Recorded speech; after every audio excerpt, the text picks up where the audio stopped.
પાટણ જિલ્લાના રાધનપુરમાં આપ અને કોંગ્રેસમાં પડ્યું ગાબડું। રાધનપુર આપ શહેર પ્રભારી અને કોંગ્રેસના ગત ટર્મના કોંગ્રેસના ઉમેદવાર ભાજપમાં જોડાયા।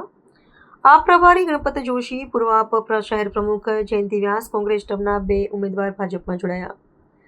ભારતીય જનતા પાર્ટીની વિચારધારાને લઈને ભાજપમાં જોડાયા। આપમાં કોંગ્રેસને ફાયદો કરાવે તેવા ઉમેદવાર જાહેર કર્યા તેવું કહેતા ગણપત જોશી જે પાર્ટીને નામ આપ્યા તે ઉમેદવાર જાહેર ન કરવામાં આવ્યા। આમ તો મારા ફાધર આરએસએસ ભારતીય જનતા પાર્ટીના જૂના પાયાના કાર્યકર, અમે સાંજે ભૂલા પડેલા સવારે ઘરે પરત ફર્યા છીએ, પણ અમારા બેન અને અમારા જીજાજી બંને અલગ અલગ પક્ષોમાં હતા, એ અમને અનુકૂળ નહોતું અને ભારતીય જનતા પાર્ટીનો જે વિકાસ છે દેશનો, રાજ્યનો, માનનીય અધ્યક્ષ સાહેબ શ્રી ગુજરાત વિધાનસભા અને અહીંયા દેવજીભાઈ ડૉક્ટર રાજુભાઈ ઠક્કર અને અમારા નગરપાલિકાના પ્રમુખ ભાવનાબેન જોશી, એમના વિકાસને જે સિટીનો વિકાસ છે, તાલુકાની વિધાનસભાનો વિકાસ છે એને અનુરૂપ થઈ અને અમે આજે ભારતીય જનતા પાર્ટીમાં પરત ફર્યા છીએ। સાંજના ભૂલા પડેલા સવારે અમે પરત ફર્યા છીએ। મૂળ મારા ફાધર હરેશભાઈ શાસ્ત્રી સ્વર્ગસ્થ મૂળ ભારતીય જનતા પાર્ટીના પાયાના કાર્યકર હતા। કેશુવાની સરકારમાં જિલ્લા ગ્રામ વિકાસ એજન્સીની અંદર ગોકુળ ગ્રામ યોજનાના કન્વીનર પણ રહી ચૂક્યા છે। આરએસએસ અને વીએચપીની અંદર ઘણું બધું કામ કર્યું છે। તો એમના આત્માને પણ એવું થાય કે આજે હું જ્યાં છું અને મારા નેચે જે સંતાનો અહીંયા છે પૃથ્વી ઉપર, એ જે છે તે બરોબર છે, એવા એમના આત્માને પણ શાંતિ મળે એને લઈ અને અમે અનેક અહીંયા સંગઠનના હોદ્દેદારોને સહકાર આપવા માટે અને વોર્ડ નંબર 2ની પેટા ચૂંટણીને રતિલાલભાઈના ધંધાને વિજય બનાવવા માટે અમે તન મન ધનથી ભારતીય જનતા પાર્ટીની સાથે જોડાયા છીએ। આજે રાધનપુર નગરપાલિકાની વોર્ડ નંબર 2ની પેટા ચૂંટણી છે। અમારા ભારતીય જનતા પાર્ટીના ઉમેદવાર તરીકે બબીબેન રતિલાલભાઈ નિરાશ્રી ઠાકોર જાહેર થયા છે।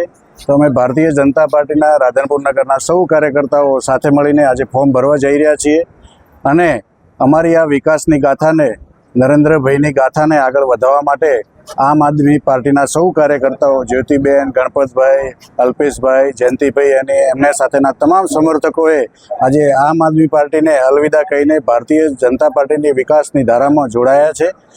હું વોર્ડ નંબર 2ની તમામ જનતાને પણ અપીલ કરું છું અને એમણે રાધનપુર નગરને વર્ષ પહેલાં ચૂંટણી હતી, એમાં 25 સીટો આપીને જંગી બહુમતી આપી છે।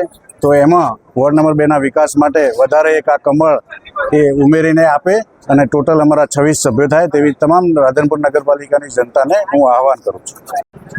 આજે અમે અનેક કાર્યકરો સાથે જોડાણા છીએ। આમ આદમી પાર્ટીનો છેડો ફાડીને ભાજપમાં અમે જોડાણા છીએ અને આજે વોર્ડ નંબર 2ની ચૂંટણી જે છે એની અંદર કમળ ખીલે અને રાધનપુરનો વિકાસ થાય એના માટે ભારતીય જનતા પાર્ટીમાં જોડાયેલા છીએ।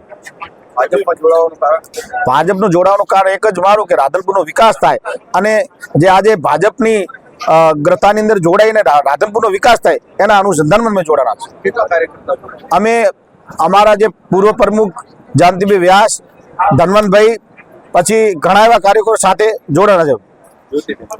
આજે હું ભારતીય જનતા પાર્ટી સાથે જોડાણી છું એનું એક કારણ છે કે વિકાસની ગાથાને વેગ મળે અને લોકોના પ્રશ્નો હલ થાય અને મને ભારતીય જનતા પાર્ટીમાં લાવવા માટે અમારે મનોજભાઈ પટેલ અને મેન તો રાજુભાઈ ઠક્કર અને સાહેબશ્રીનો મને ઘણું એવું હતું કે બેન તમે ભાજપમાં જોડાઈ જાઓ અને અધ્યક્ષશ્રીને પણ એવી આશા હતી કે બેન ભાજપમાં આવે અને વિકાસની ગાથાને વેગ મળે અને લોકોના પડતર પ્રશ્નોને વાચા મળે અને હું 2 નંબર વોર્ડના વિસ્તારની પબ્લિકને રતિલાલભાઈ વતી હાથ જોડી અને કહીશ કે ભાજપને જીતાડો તમે અને તમારા પડતર પ્રશ્નોને અમે વાચા આપીશું અને સાથે રહી અને તમારા ખાલી પડેલા કામો અમે પૂર્ણ કરશું।